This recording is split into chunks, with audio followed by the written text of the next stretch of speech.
1187 KG আমি ওজন করে যেদিন হাটে নিয়ে আসছি। আসলে এইগুলো গরু আপনার মাংসের ওজনে বিক্রি হয় না।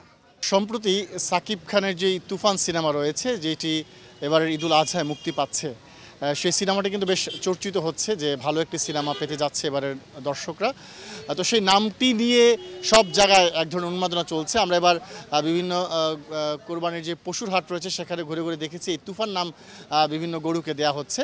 তো আমার পেছনে এমন একটি তুফান গরু রয়েছে যেটি নাটোরের সিংড়া থেকে নিয়ে আসা হয়েছে।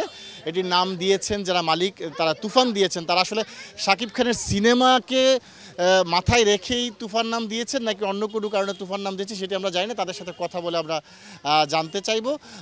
এই মূলত এই গরুটি যেটি দেখা যাচ্ছে, এই যে হাটটি রয়েছে অর্থাৎ তেজগাঁয়ের ঢাকা পলিটেকনিক খেলার মাঠের যে হাট, সেই হাটে এই গরুটি নিয়ে আসা হয়েছে। ওয়ালটন ফ্রিজ কিনে অনেকের মতো আপনিও হয়ে যেতে পারেন মিলেনিয়াল। সেরা পণ্যের সেরা অফার। 4.5 বছরের মতো বয়স হয়েছে এই গরুটির। আমরা এর যে মালিক অর্থাৎ এগ্রো ফার্মের মালিক রাশিদুল ইসলাম, তার সাথে কথা বলবো। আমরা শুরুতে একটু আপনার কাছ থেকে জানতে চাইবো যে এটির নাম কেন আপনারা তুফান রাখলেন? আসসালামু আলাইকুম। এটার নাম তুফান নামকরণ করা হয়েছে এই কারণে যে তুফান যখন যেদিকে ধাবিত হয় ওকে কেউ কোনোভাবে আটকাতে পারে না, থামাতে পারে না। তো আমি তুফান নাম দিয়েছি।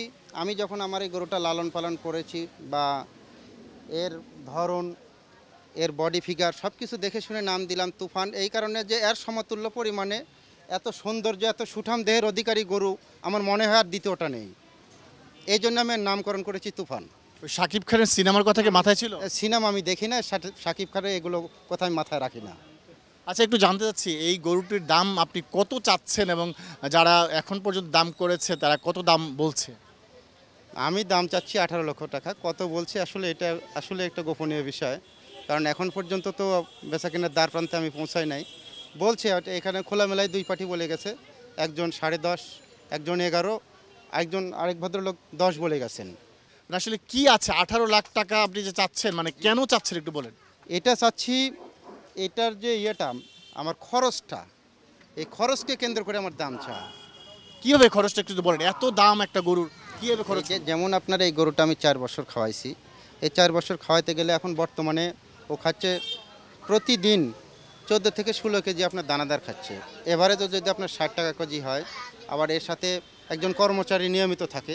শুধু একটা গরু না, আরও গরু আছে, 3-4টে গরু আছে, এর সাথে 2 জন কর্মচারী থাকে। পাশাপাশি খড়, ঘাস, এগুলো সব কিছু মিলে এখন এর পিছনে 8 থেকে 900 টাকা ব্যয় হচ্ছে। তো এভারেজে শুরু থেকে এই পর্যন্ত আপনার একটা ক্যালকুলেশন করে দেখেন যে আমার পার ডে 500 টাকা, 500 থেকে 600 টাকা খরচ হয়েছে। আপনার এই খরচটা ক্যালকুলেশন করে দেখলে আসলে এইগুলো গরু আপনার মাংসের ওজনে বিক্রি হয় না। কি মানে কোন বিষয়টা গুরুত্ব পায় এখানে? সৌন্দর্য, এটা আসলে যারা কিনে তারা এটার ইয়েটা ভালো বোঝে, মর্যাদাটা ভালো বোঝে। মানে কত কেজি আপনি লাইভ মেপেছেন, যেটা কত কেজি আছে? 1187 কেজি আমি ওজন করে যেদিন হাটে নিয়ে আসছি। 1187 কেজি? 1187 কেজি। 1187 কেজি যদি হয় তাহলে মনের মানে 30 মনের মতো হচ্ছে, তাই না? প্রায় 30 মণ। তো যদি আমরা মানে গরুর তো লাইভে যেটা থাকে সেটা থেকে একটা বড় অংশ বাদ দিতে হয় যখন জবাই করা হয়, 40%-এর মতো বাদ দিতে হবে নাকি? 40% এটা বাদ দিতে হয় না, কারণ গরু যখন শুধু মাংস বৃদ্ধি পায়, হাড্ডি কিন্তু ওই পরিমাণে বৃদ্ধি পায় না। সেক্ষেত্রে যত মাংসপেশি বেশি হবে তত আপনার ওই পার্সেন্টেজটা কমে আসবে।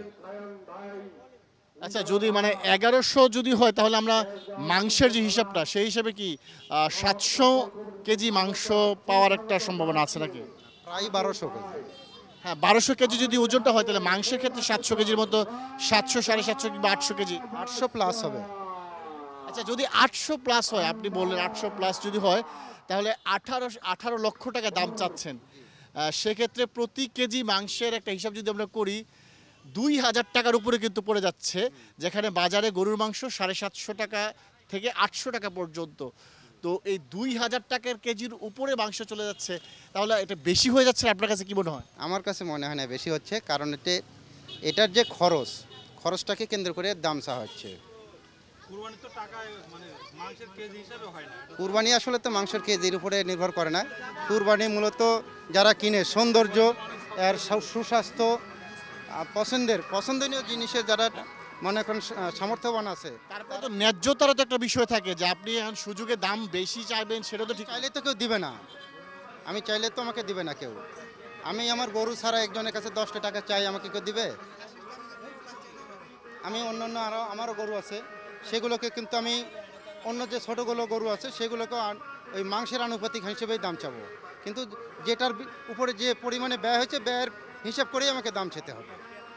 সবশেষ যে বিষয়টা জানতে চাইবো যে কেমন রেসপন্স পাচ্ছেন মানুষের কাছ থেকে এই বড় গরুটিকে নিয়ে? আলহামদুলিল্লাহ, আলহামদুলিল্লাহ, আমি এখানে আসার পর থেকে শত শত লোক মানে সব সময় এখানে ভিড় জমে আছে এবং অনেক ক্রেতা আসতেছে, বারবার আসতেছে, দাম জানতেছে, তারা পরামর্শ করতেছে, আবার আসতেছে। তো আমার ধারণা আজকে না হলে আগামী কালকের মধ্যে আমার গরু বিক্রয় হয়ে যাবে।